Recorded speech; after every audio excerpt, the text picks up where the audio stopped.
ఆదిరెడ్డి శ్రీనివాస్ గారు. అధ్యక్ష, ప్రభుత్వం ప్రవేశపెట్టిన పురపాలక శాసనముల 2వ సవరణ బిల్ 2026కి మద్దతుగా మాట్లాడే అవకాశం కల్పించినందుకు ముందుగా మీకు ధన్యవాదాలు తెలియజేస్తూ, పురపాలక శాఖ మంత్రులు నారాయణ గారు ప్రవేశపెట్టిన ఈ అమెండ్మెంట్, VLT అమెండ్మెంట్ రాష్ట్రంలో రియల్ ఎస్టేట్ రంగానికి మళ్ళీ జీవం పోసే ఒక చారిత్రాత్మకమైన నిర్ణయం అని మీకు తెలియజేస్తా ఉన్నాం. ముఖ్యంగా ఏదైతే రాజమహేంద్రవరం, ఇటు విశాఖపట్నం, అటు విజయవాడ మధ్యలో ఉండి వేగంగా అంటే ర్యాపిడ్ అర్బనైజేషన్ అవుతా ఉంది. అది గోదావరి నడిబొడ్డున ఉండడం వలన ఇక రియల్ ఎస్టేట్కి మంచి భవిష్యత్తు ఉంది.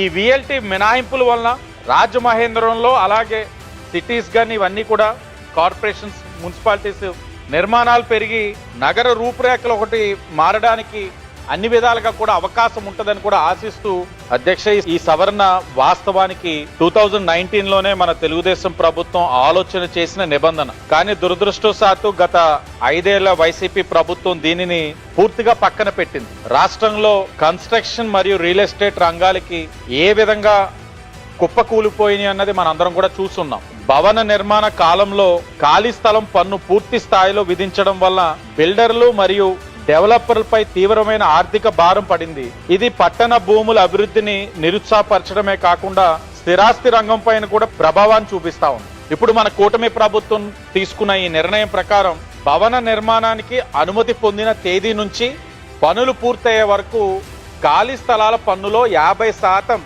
రాయితీ కల్పించడం అన్నది చాలా అభినందనీయం అధ్యక్ష.